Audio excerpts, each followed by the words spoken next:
There's something you know about me, something very personal. And there's something I know about every one of you that's very central to your concerns. There's something that we know about everyone we meet anywhere in the world, on the street, that is the very mainspring of whatever they do and whatever they put up with. And that is that all of us want to be happy. In this we are all together. How we imagine our happiness, that differs from one another. But it's already a lot that we have all in common, that we want to be happy. Now, my topic is gratefulness. How is the connection between happiness and gratefulness? Many people would say, well, that's very easy. When you are happy, you are grateful. But think again. Is it really the happy people that are grateful? We all know quite a number of people who have everything that it would take to be happy, and they are not happy because they want something else, or they want more of the same. And we all know people who have lots of misfortune that we ourselves would not want to have. And they are deeply happy. They radiate happiness. We are surprised. Why? Because they are grateful. So it is not happiness that makes us grateful. It's gratefulness that makes us happy. If you think it's happiness that makes you grateful, think again. It's gratefulness that makes you happy. Now, we can ask, what really do we mean by gratefulness? And how does it work?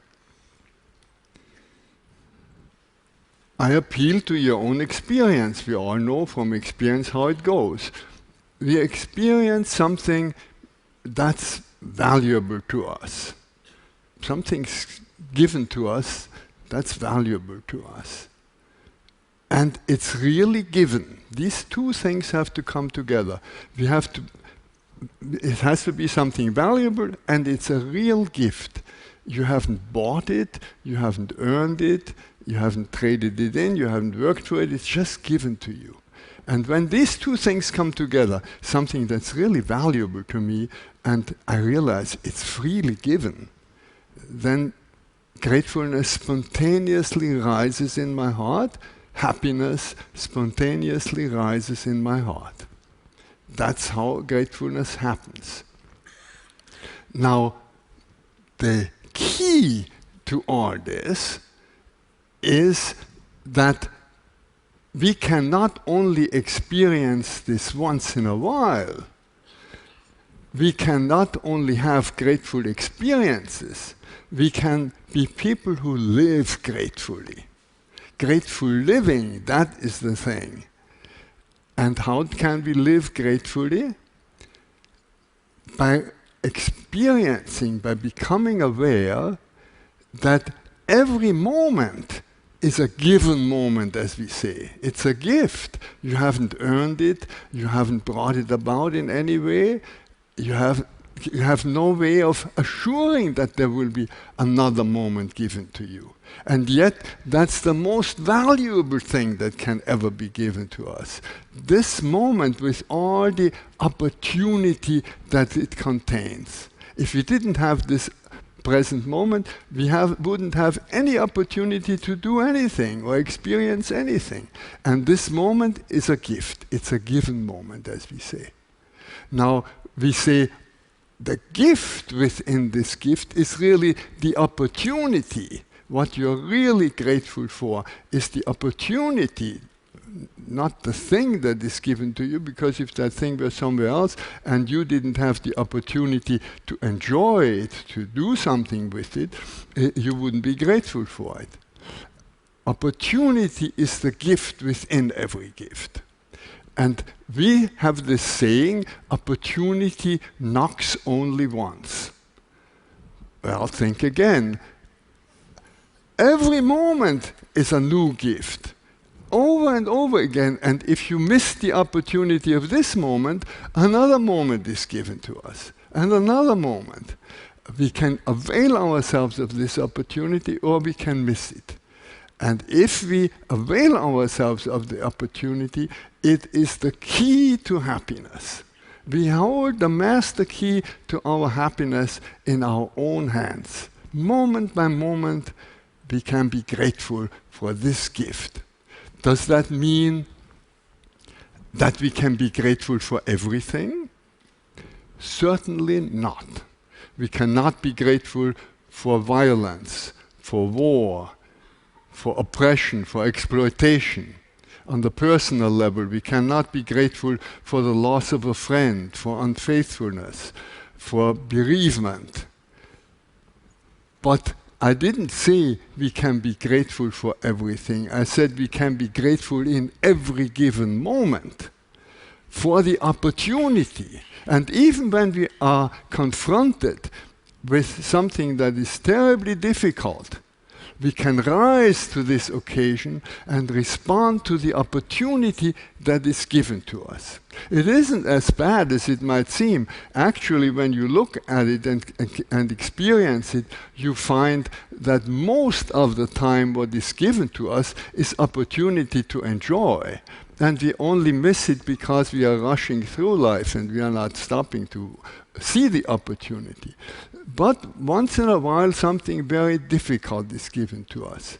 And when this difficult thing occurs to us, it's a challenge to rise to that opportunity. And we can rise to it by learning something, which is sometimes painful. Learning patience, for instance. We have been told that the road to peace is not a sprint, but is more like a marathon. That takes patience. That's difficult. It may be to stand up for your opinion, to stand up for your conviction. That's an opportunity that is given to us. To learn, to suffer, to stand up. All these opportunities are given to us. But they are opportunities, and those who avail themselves of those opportunities are the ones that we admire. They make something out of life. And those who fail get another opportunity. We always get another opportunity. That's the wonderful richness of life. So, how can we find a method that will harness this? How can each one of us find a method for living gratefully, not just once in a while being grateful, but moment by moment to be grateful? How can we do it? It's a very simple method. It's so simple that it's actually what we were told as children when we learned to cross the street. Stop, look, go. That's all. But how often do we stop? We rush through life. We don't stop. We miss the opportunity because we don't stop. We have to stop. We have to get quiet. And we have to build stop signs into our lives. When I was in Africa some years ago and then came back, I noticed water. In Africa, where I was, I didn't have drinkable water. Every time I turned on the faucet, I was overwhelmed. Every time I clicked on the light, I was so grateful. It made me so happy. But after a while, this wears off. So I put little stickers on the light switch and on the water faucet, and every time I turned on, water. So you leave it up to your own imagination. You can find whatever works best for you, but you need stop signs in your life. And when you stop, then the next thing is to look. You look, you open your eyes, you open your ears, you open your nose, you open all your senses for this wonderful richness that is given to us. There's no end to it. That is what life is all about, to enjoy what is given to us. But then we can also open our hearts for the opportunities. For the opportunities also to help others, to make others happy, because nothing makes us more happy than when all of us are happy. And when we open our hearts to the opportunities invite us to do something. And that is the third. Stop, look, and then go, and really do something. And what we can do is whatever life offers to you in that present moment.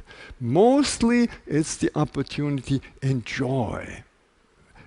Sometimes it's something more difficult, but whatever it is, if we take this opportunity, go with it.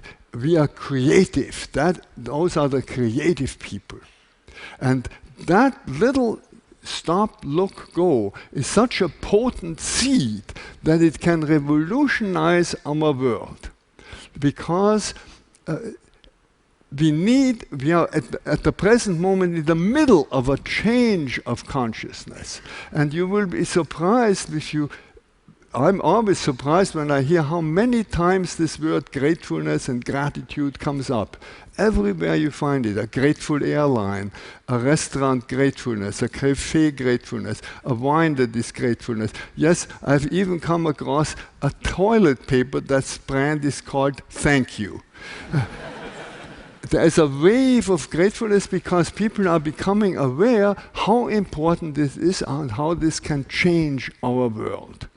It can change our world in immensely important ways. Because if you're grateful, you're not fearful. And if you're not fearful, you're not violent. If you're grateful, you act out of a sense of enough and not of a sense of scarcity, and you're willing to share.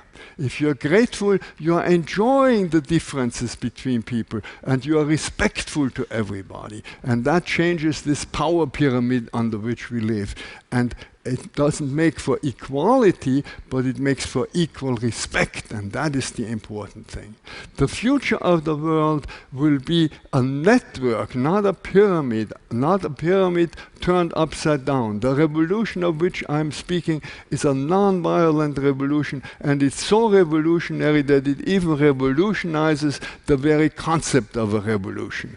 Because the normal revolution is one where the power pyramid is turned upside down, and those who were on the bottom are now on the top and are doing exactly the same thing that the ones did before.